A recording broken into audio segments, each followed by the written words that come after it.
بسم اللہ الرحمن الرحیم۔ السلام علیکم۔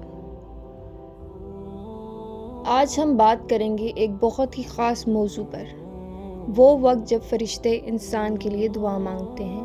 کیا آپ جانتے ہیں کہ کچھ ایسے اعمال ہیں جنہیں کرنے پر فرشتے انسان کے حق میں دعا کرتے ہیں؟ یہ اللہ تعالیٰ کی بہت بڑی رحمت ہے۔ نبی کریم صلی اللہ علیہ وآلہ وسلم نے فرمایا، جب کوئی شخص اپنے مسلمان بھائی کے لیے اس کی غیر موجودگی میں دعا کرتا ہے تو اللہ تعالیٰ ایک فرشتہ مقرر فرما دیتے ہیں۔ جب وہ دعا کرتا ہے تو فرشتے کہتے ہیں آمین، اور تمہارے لیے بھی ایسا ہو۔ ذرا سوچیں، آپ کسی کے لیے بھلائی مانگتے ہیں اور آسمانوں میں ایک فرشتہ آپ کے لیے دعا کر رہا ہو۔ ایک اور مبارک وقت وہ ہے جب انسان وضو کی حالت میں ہو اور نماز کا انتظار کرے۔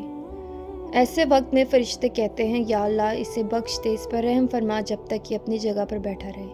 یہ ہمیں سکھاتا ہے کہ اللہ کے ہاں ہر نیکی کی بہت قدر ہے۔ اگر ہم چاہتے ہیں کہ فرشتے ہمارے لیے دعا کریں تو ہمیں چاہیے کہ دوسروں کے لیے خلوص سے دعا کریں، نماز کی پابندی کریں، اللہ کا ذکر کثرت سے کریں، دل میں کسی کے لیے نفرت نہ رکھیں۔